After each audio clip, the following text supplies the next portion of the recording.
Hi, everyone. I'm here with Dr. B, Dr. Berlin. How are you? I'm doing great. Thank you. And thank you so much for having me. Amazing. I'm so happy that we're talking tonight. And I hope you guys can see us well enough. My lighting is not very good, but Dr. Berlin is a very, very busy man. So we're sitting here at 8 o'clock at night doing this, and I'm so grateful. Um, so Dr. Elliot Berlin is a very beloved and award-winning prenatal chiropractor, childbirth educator, and labor doula who lives and works in Los Angeles. And that's how I got so lucky to have you be my prenatal chiropractor in both pregnancies with both Hmm. Maya and Maxwell. So we go way back. We sure do. And we had a pretty special experience actually with my pregnancy with Maxwell. And that's what we're going to talk about today. There are so many things I want to talk to you about, by the way, but we have we're going to narrow it down to one very special thing for tonight, and that is the disappearing art of vaginal breech births. So just real quick before we dive into it, because I think it's better they hear it from you than they hear it from me. What is breech? What does it mean when a baby is breech? So normally at the end of pregnancy, babies settle into a head down position. About 96 to 97% of them end up in a head down position, which is the safest, easiest way for them to come through vaginally. Babies that are not in that position are either in a breech presentation or transverse. So essentially those two collectively mean something else is head down or nothing, something else is down by the cervix or nothing is down. The baby is just not even close to the cervix.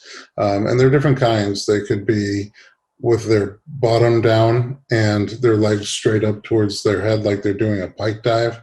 That one's called Frank breech. They could be bottom down with their legs coming down and sort of like they're doing a cannonball or cross like cannonball into the pool.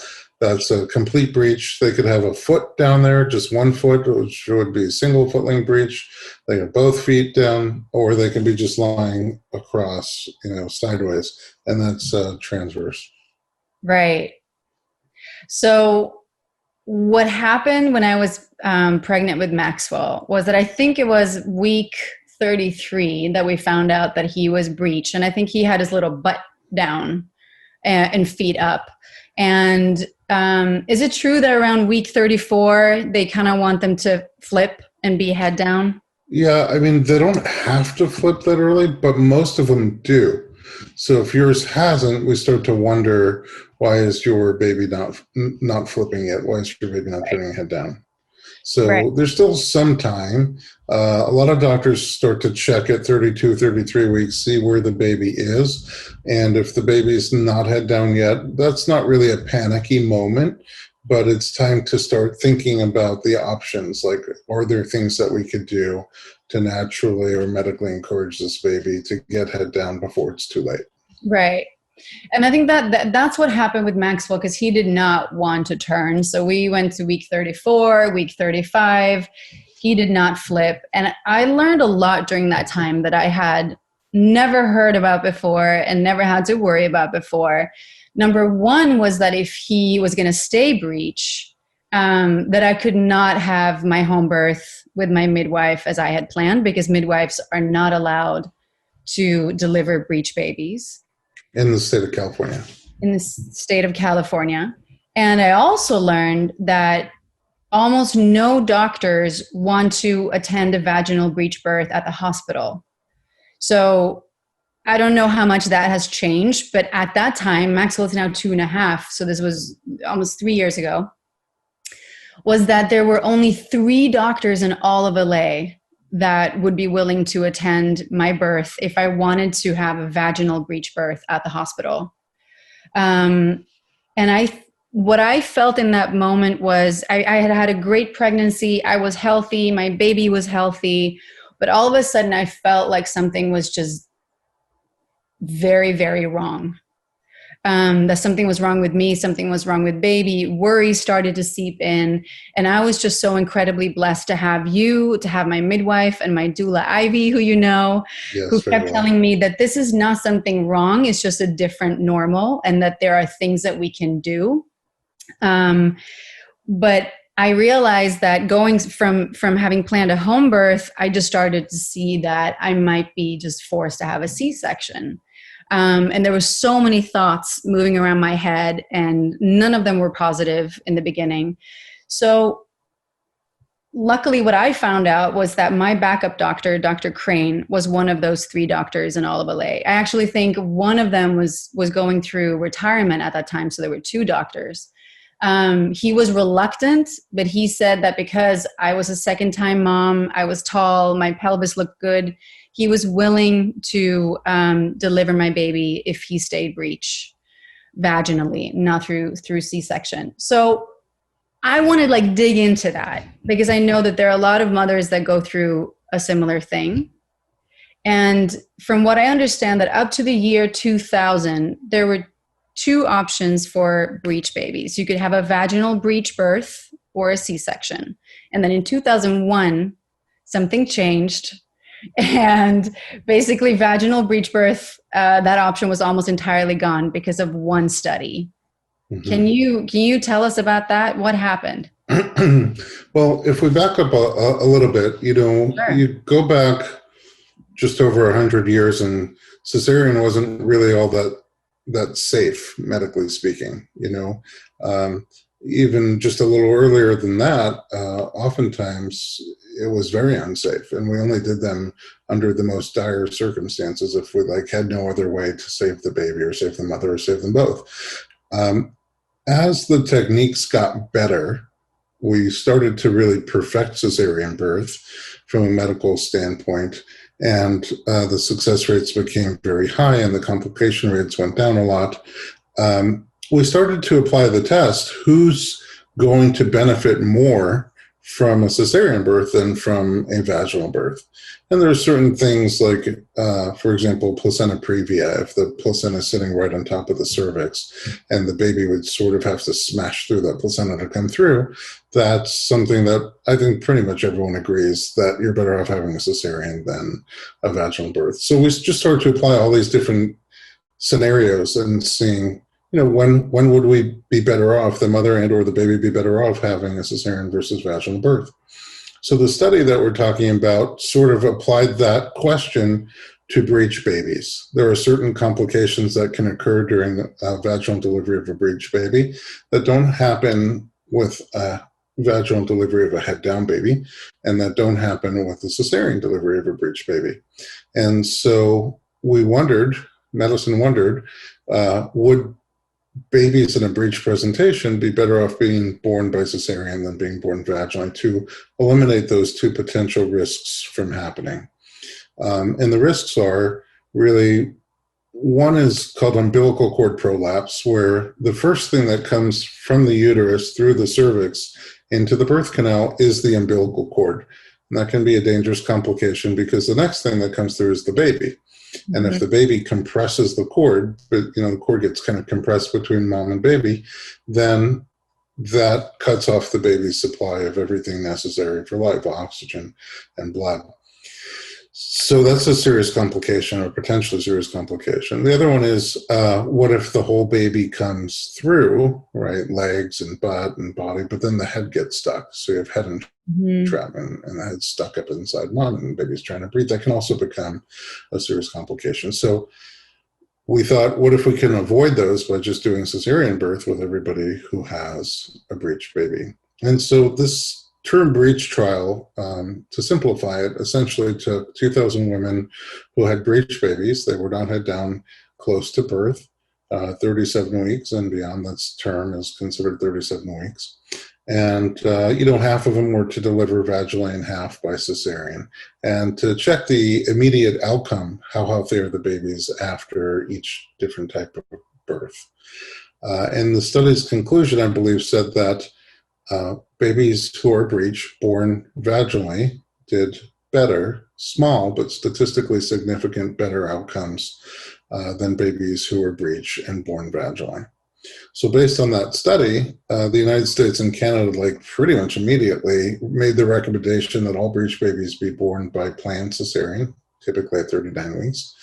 And we really stopped teaching doctors in training how to do vaginal breech delivery. It's an art form that's a little bit different than delivering babies either by cesarean or head down vaginally. And so some of those skills ever since then have been lost, and you really only have old timers who've been doing it for a long time now, Right. who are trained that way, and who pretty much, like your doctor, he said when he was a resident, and he's still practicing today, he's still kind of popular and busy. He said when he was a resident, they did them all the time. They never thought, oh, this one's breech or this one's head down. They just caught it whichever way it came out. And so he still has the knowledge, the training, and the skill that is hard to get nowadays. He prefers, and one thing that was lucky for you is that you already had a vaginal birth, uncomplicated. So they would say you have a proven pelvis, so to speak, that a baby can come through and not get stuck. And that obviously significantly decreases one of the two risk factors of a baby getting stuck. The other one, the cord prolapse, they try to mitigate that by selecting which types of breech they deliver vaginally. Just like when a baby's head down, the head typically covers the cord, so the cervix, so the cord can't come through first. When they're butt down, the butt typically covers the cervix, so the cord can't come through first. Right. So a lot of doctors who will deliver breech, the ones who are left that will deliver breech, won't do it if the foot is down and it doesn't fully block the cervix. So you might have that cord problem. They won't do it if the baby is like floating, nothing's really down there or transverse. So there's nothing to block the cord come through. Every doctor I know who does, and there are some midwives who still do it also, just not in California anymore. Every practitioner who I know that's proficient in breech birth has criteria, several criteria that they do, and they do selective vaginal breech delivery. Obviously, they don't want to do it if there's risk that's, outside the bounds of normal obstetric risks that we take all the time. And so, they do selective breech delivery, and for some of them, their selection means you already had a vaginal birth, but others don't require that as long as you meet the other criteria. Right. So what I'm wondering, because I remember when I talked to my doctor, Dr. Crane, who was willing, because I was a good candidate, but he was still reluctant, and this whole issue of liability. And then, as you said, there are only a few doctors that are even trained in this now. Here's my first question. Doctors today, are they even trained in vaginal breech births? Like, could they do it if they had to? Or what is the situation there? Because in my situation back then, almost 3 years ago, it sounded like there were only very few doctors that even could. Right.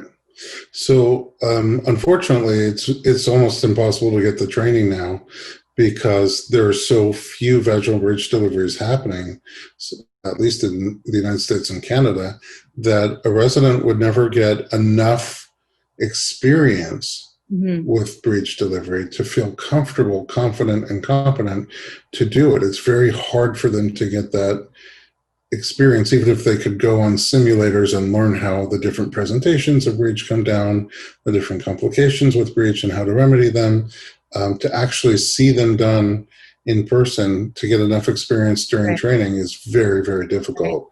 Both the United States and Canada, subsequently after that 2001 term breech trial recommendation that all breech babies be born by planned cesarean, eventually in 2006 and 2009, the US and Canada respectively sort of changed their recommendations to open the idea for vaginal breech delivery maybe not being so crazy anymore and being a potentially decent option for some people. But at least in the United States recommendation as of today, it still says if you can find a skilled provider. And that's the real problem. It's very hard to find skilled providers. And I remember you saying that to me because I made a note of it. I actually wrote it down and I've saved it all these years, that you said that, we have doctors who are allowed to attend vaginal breech births, but they don't want to, or they don't have the training, they don't have the experience. And then on the other hand, you have midwives who are trained and they would love to attend these births, but they are legally not allowed to. Would you say, I mean, I might have quoted you completely wrong, but that's what I remember. Are midwives somehow more trained in it? Do they have more experience with it? I mean, I only really know the laws in California. Are there states in the US where midwives are legally allowed to deliver a Yeah. baby? And they used to be allowed to in California too. It's not been that many years since the laws changed here. The scope of practice changed. And that's kind of a whole nother discussion on why they changed. But, and it's, it's arguable about what's the best thing for a mother and a baby. And sometimes the arguments can be made on both sides. And what pains me is that we can't even present these arguments to someone who's pregnant with a breech baby because most of the choices aren't even there. So a lot of times, even when the choice is there, it'll be presented, and one expectant person will say, I'm going to try for this vaginal breech delivery. Another person will say, I love that I have the option, but I'm going to go for the cesarean breech delivery. And there's no wrong answer. It's whatever choice you want to make. If you're able to get the information, what are the pros and cons, risks and benefits of each of my choices, and then I get to make the choice. That's, in my mind, that's how it should work. It's informed consent or refusal.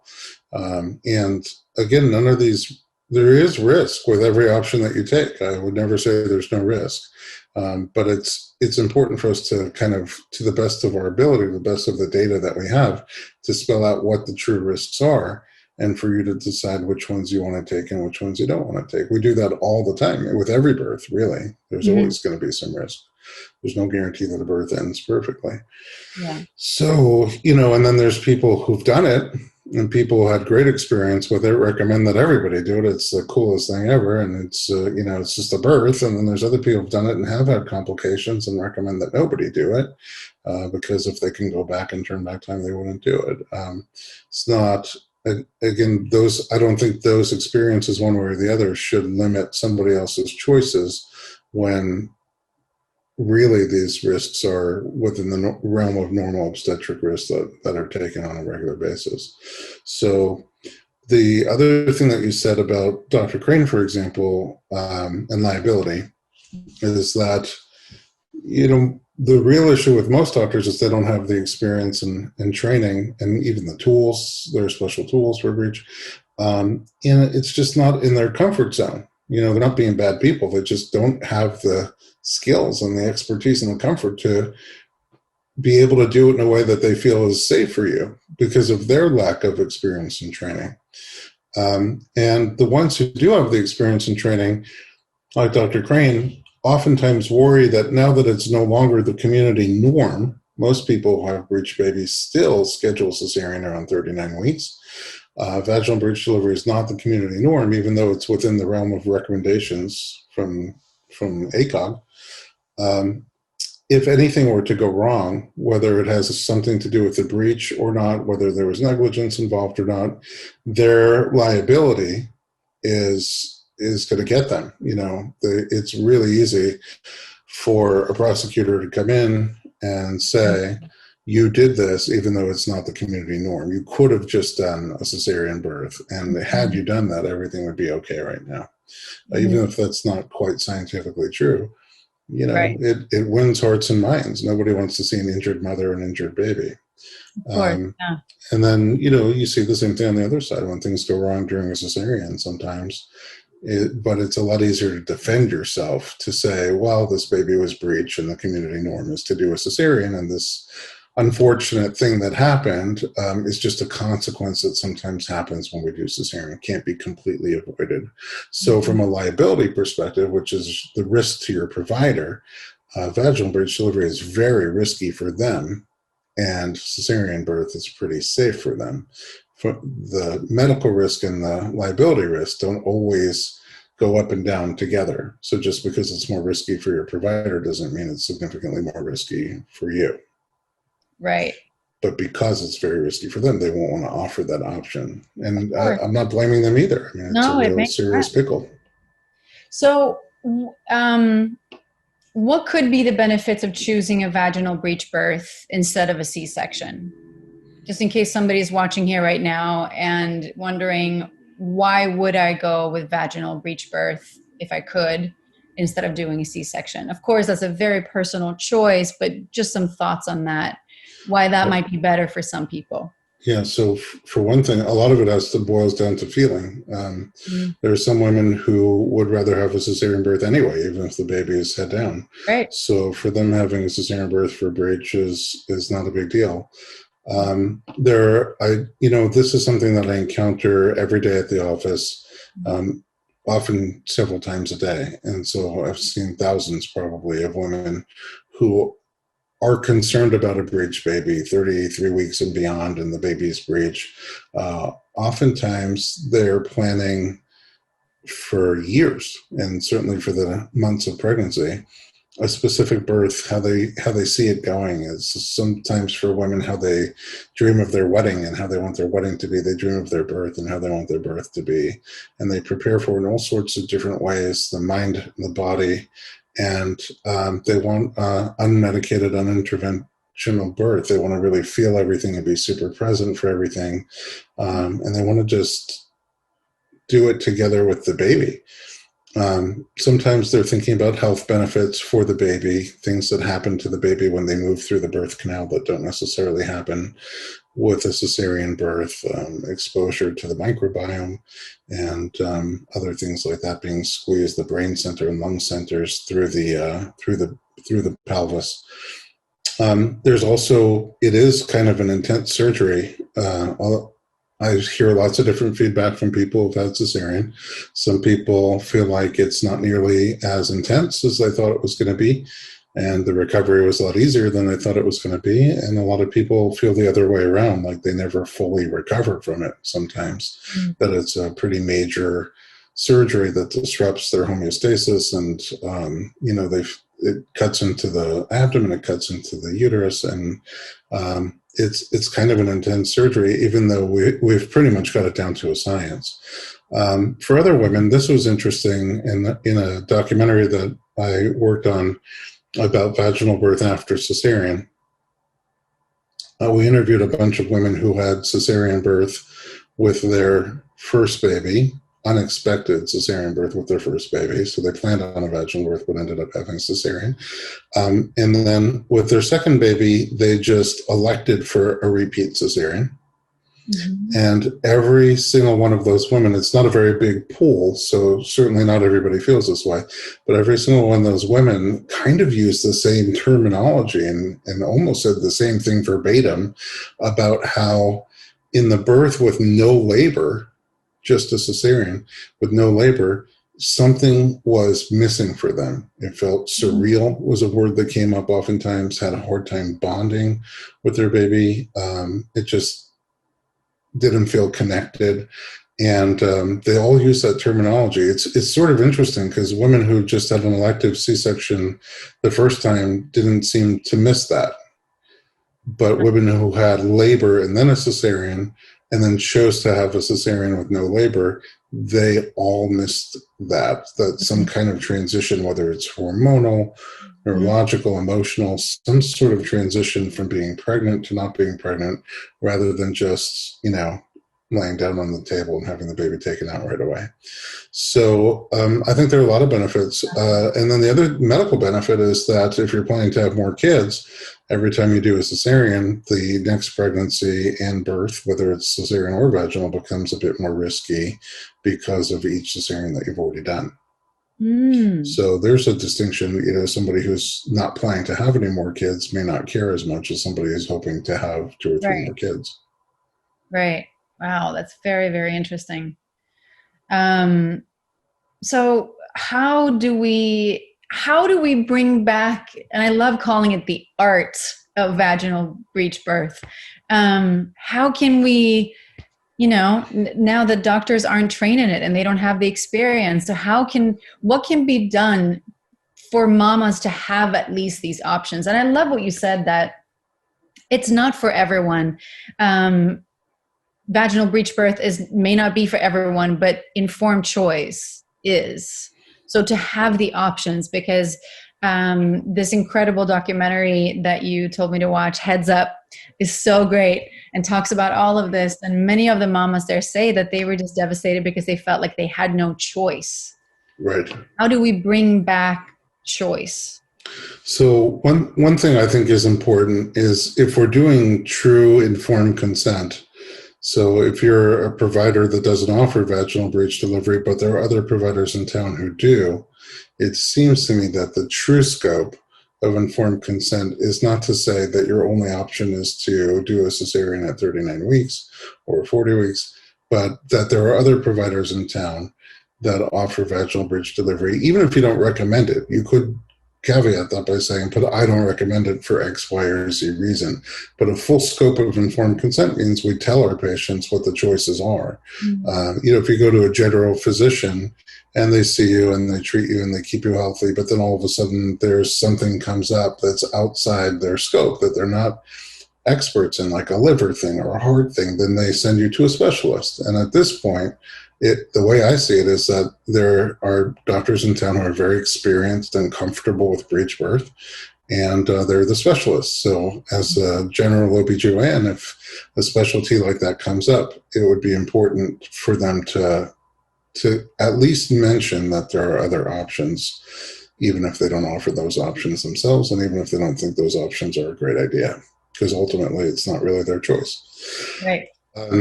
It's kind of interesting. Since 3 years ago, when you almost had this problem, the doctor who had, I think he was in his 80s, he had done 500 vaginal breech deliveries and almost 20,000 births altogether. He was delivering grandbabies of babies that he delivered. Oh my gosh, how cool is that? It's, on the one hand, it's like super cool, but I'm almost getting to the point where my patients are old enough to start having babies. Patients who I delivered, right? Babies who I was part of their birth. And that already is making me feel super old. I can't imagine super old. like when their kids start having babies. That's crazy. But still really cool. Yes, super cool. It blew my mind when he told me that. Wow. And so he did retire, which was sort of devastating because you lost the art. Nobody around him, none of the doctors who were with him for years and years, were intellectually curious enough to want to learn from him and to be taught the art. He was doing enough of them that he could have taught people, and he would have been happy to teach, but there's nobody at the hospital curious enough to learn. Wow. And luckily, a few other doctors did pop up here in Los Angeles who have had the skill in the past and either just always did them, but only for their own patients. They never really advertised it. Or maybe stopped doing them for a while, but then started doing them again now that there's a demand for it again. And so there are a few more options available, especially if you've had a vaginal birth. Some of the doctors, that's their criteria. If you've had the vaginal birth, they'll do a breech with you as long as you meet the other few criteria. So, the reason they popped out of the woodworks is because there's more demand. The more education there is, like what you're doing right here, right now, and getting the word out to people early enough so that if they find you, the real problem is you find out your breech usually at like 34, 35 weeks, sometimes even later, and there's no time to react to it and do homework and get information. So it's the kind of information that has to kind of get out to everybody, regardless of whether you're pregnant or not, or have a breech baby or not. If you care about informed choice, you have to spread the message. And that's why we made that documentary, Heads Up, The Disappearing Art of Vaginal Breech Delivery. Brilliant. You guys got to watch it. It's so good. Yeah, you could see that online at headsupfilm.com. And so that was my effort at spreading information about it. And I always tell patients to, ask their doctor, are there any alternatives? Are there people in town that offer this? And the more that people ask about it and want to have the option, the more at least the the doctors who have the skill are willing to come out and say, I do this, I'll be Mhm. happy to entertain the option, see if I feel like you're a good candidate or not. Right. And so we should at least be maximizing the doctors who do have the training, do have the skill, who have not retired yet. And Mhm. my hope would be that if there's enough demand, that they could start to train. I feel like the residents today are intellectually curious. I've been invited by hospitals to screen the film at grand Oh, rounds wow. with OBs and residents and nurses, labor and delivery nurses. And I didn't know. I sort of felt like I'd get tomatoes thrown at me in that setting. But for the most part, the residents were very curious and they asked really pointed, solid questions that gave me hope. So I feel Amazing. like if there was even, one hospital in each major city Mhm. that became a breech designated hospital where they always had somebody on call who was comfortable during breech, or that they can call in for a breech, then those centers would have enough experience for their residents to really start to learn it and get comfortable with it, and to really feel out who really is a safe candidate for breech delivery and who isn't. What are the protocols and methods of managing a labor and delivery that with a breech baby that keep it safe all the way through the end, and how to handle things that come up during a breech birth that don't come up during head down birth. So the complications happen all the time, but doctors are trained to mitigate them and to intervene and to make sure things end well. And that's true with breech too, if you have the training. Mm. That's positive news. I'm very, very happy to hear that. And we've talked about criteria a few times. I just want to go over it. What would make you a good candidate for a vaginal breech birth? So, I'm not an OB and I don't deliver breech babies, but Right. each one has their own criteria that there's a lot of overlap. They're essentially looking to mitigate those two complications. Let's not set up a situation where the umbilical cord, it can easily come through the cervix first, the umbilical cord prolapse, and let's not create a situation where a baby's likely to get stuck. The head is likely to get trapped on the way out. So one thing we already talked about is pretty much all the people who deliver breech birth that I know of personally. One criteria is that the butt is down. It's not a footling, it's not a transverse, it's not floating. And that's really for both. If the foot's down, so it sets up a scenario where the cord can prolapse through first. That's not great. But even if the cord doesn't come through first, the cervix only has to open, let's say, 5 centimeters for a foot to come through, 4 or 5 centimeters, right? And then the baby starts to slide down, but the cervix is not open yet enough for the head to come through. So you set Right. up a situation where the head gets trapped in there. So by only doing butt down babies, the cervix got to open pretty much fully for the butt to come through, Right. and that helps mitigate that problem where the baby starts to slide through before the cervix is fully open.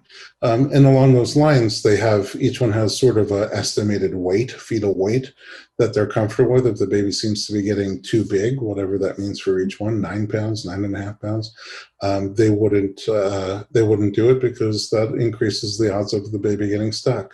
Mhm. Some of them look at the head. They want to make sure that the head's not locked back into extension like that, because when they're rigidly locked back in extension, they're more likely to get stuck on the way out. So, Mhm. each one has different things that they look at. They look at mom's pelvis to see if there's any trauma or any reason why the pelvis may not be ideal for a breech baby coming through. And I think the last thing that has been mentioned to me that they look at is, the conviction of the parents. So, like, how comfortable and confident are you in doing this? How much do you want to do Mhm. this? And do you fully know your options and the risks and benefits? If you're not that confident and comfortable doing it, they probably would recommend not doing it. Um, a mom who is very nervous and tense, overly nervous and tense during birth, that doesn't tend to go well for birth in general, but especially Right. with a breech baby. Yeah. Okay. That's really, really helpful. So let's say, like in my case, I had a little bit of time. We knew that he was breech, and I had some time to do some homework, right, and try to get him to flip, Mm-hmm. which you played a huge part in. And the good news was that When I was on your table and you were working on my tummy, Maxwell actually flipped in Dr. Bridlin's hands. Like, I remember you saying, I think your baby is turning.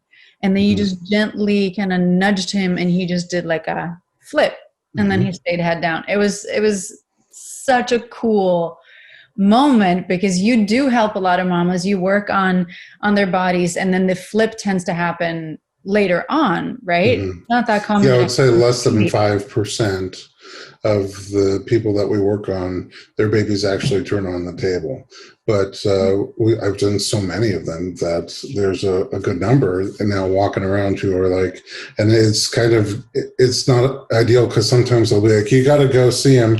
The baby will flip right there on the table. I'm like, no, 95% of the time, that is not what happens. And that's not the goal, even for what Right, happens. right. So, when babies get past 34 weeks and they're still not turning head down, there's typically a reason for it. Sometimes Mhm. it's structural and sometimes it's functional. Examples of structural could be, let's say the cord is wrapped around them in a funny way that makes it hard for them to move around. Let's say the cord is short and the placenta is up high. So as the uterus keeps growing and the placenta keeps moving further away, the baby may have to flip and be up near the placenta because of a Mhm. short cord situation. Sometimes the placenta is just in the way. So if you have a head over here and the butt over here, the legs over here, and the butt's down here. So if the placenta is right here, if my head is the placenta, and they try to move this way, the head bumps into it. And if they try to move this way, the legs bump into it. So it can Right. be hard to move because the placenta is in the way.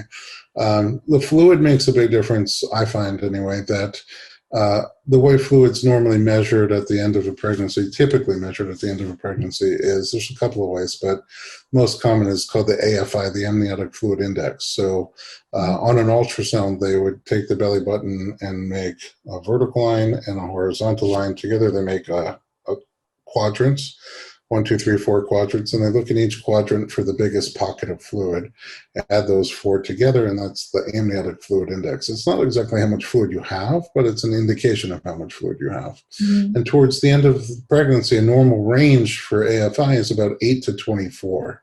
That's a big range. But how much fluid you have also kind of influences how much room the baby has to move around. So if you're at the low end of that range, 8, 9, or 10, which is totally normal and healthy and safe, it could be harder for the baby to make a turn. They may be kind of stuck Yeah. in a bathtub that's kind of low on fluid. Mhm. And then on the other side, if you're 18, 19, 20, or even more, that's still normal and healthy, but maybe so much fluid that the baby has so much room to move around that there's no incentive for them to pick a space and move head down. So those babies generally have an easier time moving. And those are the ones that move spontaneously at the end of pregnancy. Sometimes in the other direction, those are the ones that, Mhm. surprise us, and you go in for your 38-week ultrasound, all of a sudden you have a breech baby on your hands, but they're not really stuck. They're just still moving all over the place Right. because they have so much fluid, a generous amount of fluid to move around with. And so those are some of the structural things. Another one is the shape of the uterus could be a little bit different, somewhat geometric, why when they run out of space, they want to move head down. But if you have a different shape to the uterus, a variant shape to the uterus, it may not be a shape that's conducive to the baby wanting to go head down. They may either want to go head up or get stuck. There's a heart-shaped uterus is one of the variations. So instead of being like that, you get this little septum that comes down over here. And when that happens, sometimes the head gets stuck up in one pocket, the butt gets stuck at the Oh. bottom, and the feet get stuck in the other pocket. And so it's Mhm. hard for them to move around. So variant shape of the uterus is another situation. Sometimes there's functional influence. So if you're very stiff and tight and rigid down in your low back and your hips and your pelvis, when they run out of space, they may not want to go head down because it's so stiff and tight there, or they may not be able to.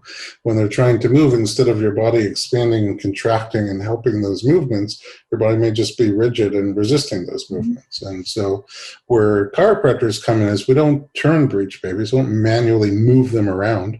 Right. But what we can do is influence the environment a little bit by working on the pregnant person's body and making sure that the low back muscles, hip muscles, piriformis, hip flexors, they're not too stiff, tight, and rigid, and that the joints move really well. And so that's what we're doing. But in my office, I find that when you invert, when you tilt the table back, if your baby's not all that stuck, once we start stretching those round ligaments and once we start releasing tight hip flexors, that gravity will just help the baby move around. And once you feel that starting to happen, if you keep moving the table or stretching the ligaments into different tilts and positions, then the baby can just literally flip on its own painlessly to the ideal head down vertex position. And that's what happened to me and Maxwell. That's what happened to you guys, and I couldn't be happier. It couldn't happen to a nicer person. Oh, it was so amazing, and I just believe that your help was everything to us. But we also did a lot of other things. I just want to talk about that real quick. Actually, before that, we did speak about ECV, external cephalic version. Am I saying that right? Yes, absolutely. What is that, real quick? Because that is something that can also be done in an attempt to flip a breech baby. Yeah, so that's more medical. It's typically done at either 37 or 39 weeks, and usually done in a hospital setting. Right. What happens is you go into, let's say, labor and delivery. Oftentimes it's done with a medicine called terbutaline, which relaxes the muscular wall of the uterus. Sometimes now I see them offering an epidural with it as well. And essentially, the provider will come in with ultrasound and listen to the baby, monitor the baby, and see the exact position of the baby. And then they'll kind of apply some kind of lubricant to the belly, and they'll try manually to, let's say it's a butt down baby, they'll try to push the butt up out of the pelvis where it's stuck, and at the same time manipulate the head around so that the baby verts or turns head down. So external meaning it's done over your belly, not inside your body. Cephalic means the head is the cephalid version. We're trying to turn it over so that it's not head up but head down. And that is sort of like the elephant and the blind man, and where they send out the blind men to see what an elephant feels like, and they each come back with a different report.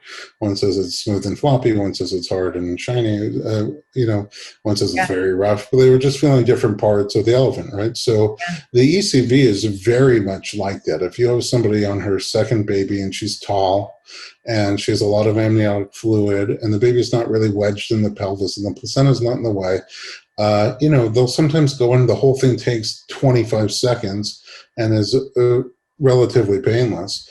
Other people, especially, let's say it's a first baby, you're not that tall, the baby's on the bigger side, it's been wedged down in the pelvis the entire time, fluids medium to low. That could be a situation where it's a lot of effort, a lot of intensity, a lot of pressure, not just physically uncomfortable, but also emotionally uncomfortable for a lot of people because it's your baby and your tiger mother instinct kicks in and says, get off my baby.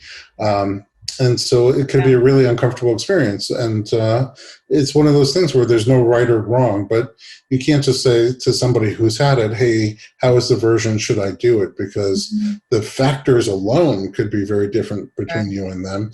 And even with the same exact factors, it could just be different, very different experience from person to person. So the success rates on first time mom with a breech baby is somewhere around 40%.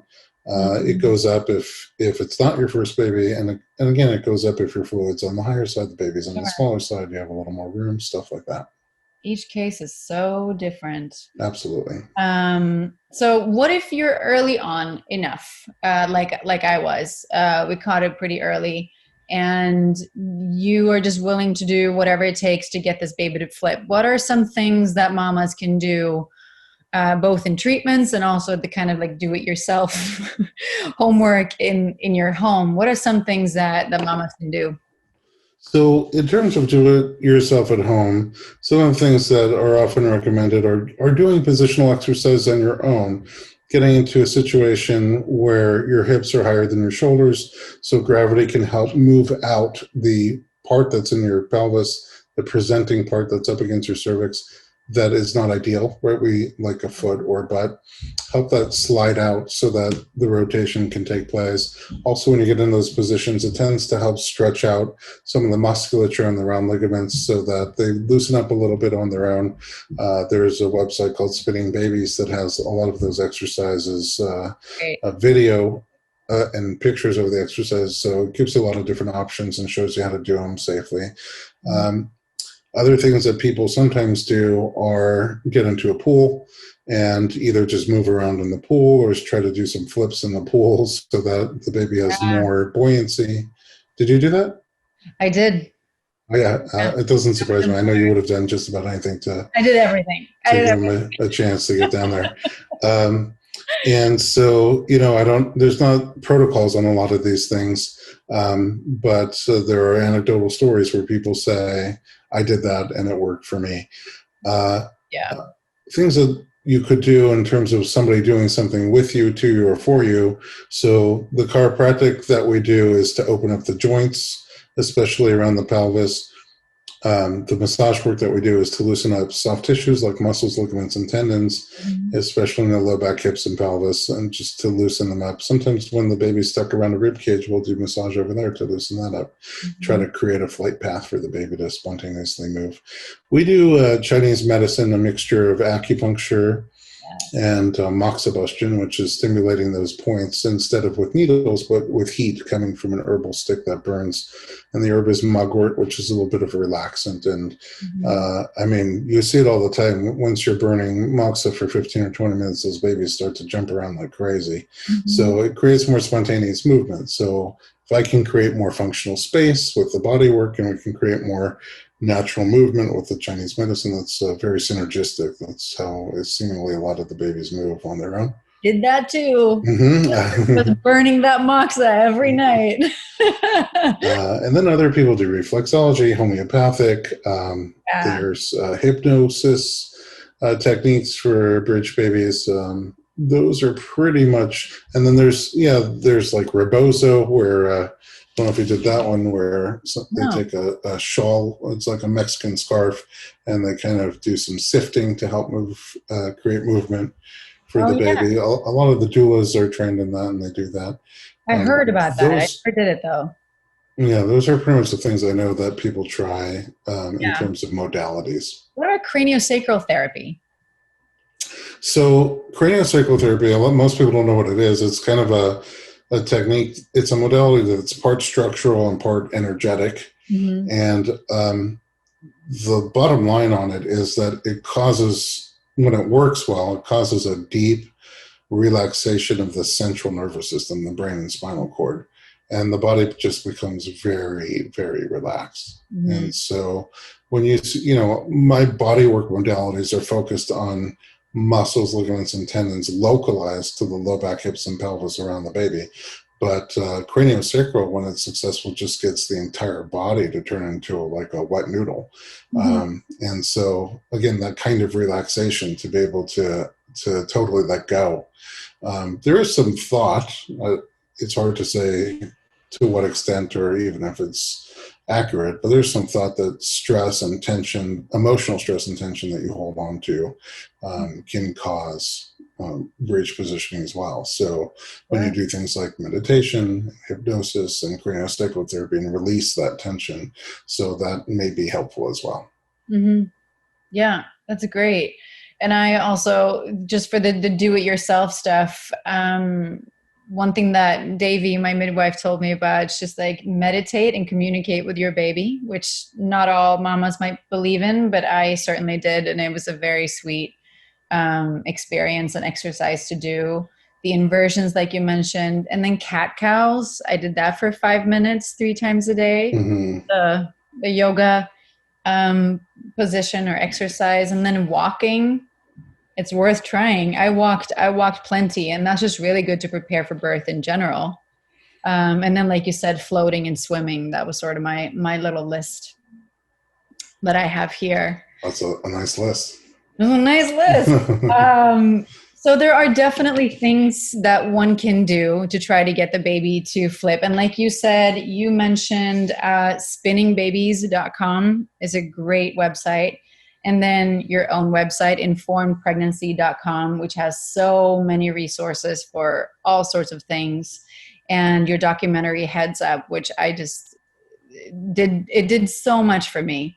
And then again, I just want to end with saying that, Maxwell flipped, but I feel like that experience was so important for me because I had to let go of so many plans and so many fixed ideas that I had, and just knowing that he was breech and that I just had to surrender to whatever was about to happen. It was such an important experience for me because we did go ahead with our home birth when he flipped, but then his heart rate, I can't even remember exactly what happened, but his heart rate lowered for long enough that Davy said that she wanted us to leave home and go to the hospital, to transfer to the hospital. Everything was fine. But because of the experience that I had, I was able to just mourn my home birth for like a minute, and then it was back to business. And we just went to the hospital, and I was open to whatever had to happen, however he wanted to come out, because I had that practice and experience earlier. So we never know what's going to happen.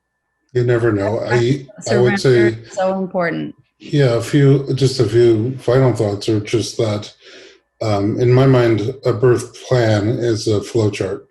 Mm-hmm. And page 1 of the flowchart is the most natural birth that you, as an individual, could see yourself wanting to try to have. For some people, that's alone in a strawberry field. For some people, that's at home with a midwife or at home with a doctor. Other people, it's at a hospital with a midwife or at a hospital with a doctor. For some people, it's vaginal. For some people, it's cesarean. For some people, it's medicated. For some people, it's unmedicated. There's a lot of ways to have a baby in today's day and age, and there's no wrong way. But page 1 of your birth plan should be the most natural way you yourself could see yourself wanting to have the baby, and aiming for that, and setting yourself up with a provider who supports that, or setting yourself up in a scenario, a setting that supports that and is conducive for that.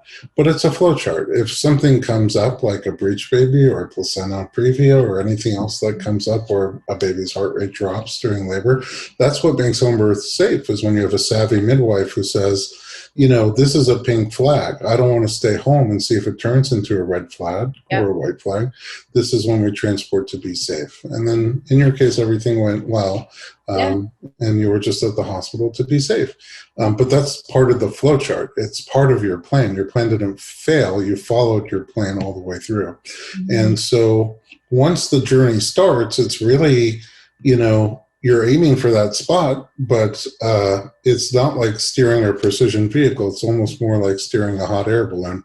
If there's a gust of wind going this way, you're going to take a different path, but you're going to get to the same point, which is having, the origin is a healthy person with a healthy baby inside their body, and the destination is that same healthy person with a healthy baby outside their body. Along those lines, as much as I advocate for people to have the choice to do vaginal birth, even if the baby's breech, or vaginal birth, even if they've already had a cesarean, I also advocate for people to have a cesarean birth, where sometimes that's being deprived. They're being deprived of that choice.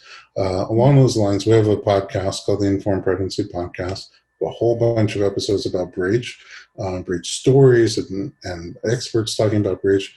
But we also have an episode called The Gentle Cesarean, where, somebody who was very intent on having a vaginal birth or an unmedicated birth, who's now facing a cesarean birth for any reason, but breech is a common one, can kind of sit and listen to it and try to figure out how to retool their birth plan so that they have the most magical birth experience that they can with a cesarean birth. And it is a magical moment when a baby comes through your body into the universe, whether they come an inch higher or an inch lower.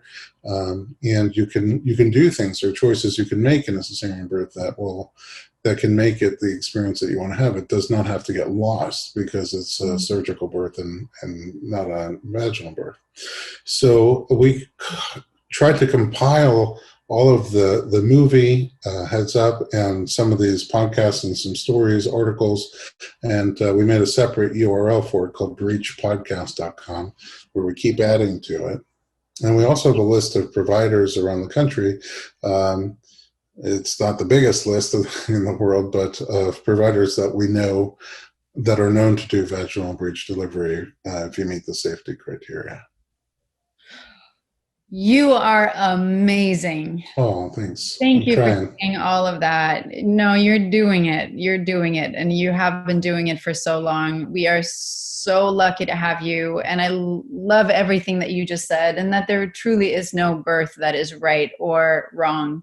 And what's important is that you know what you want, and that you can make informed decisions, that you know your choices.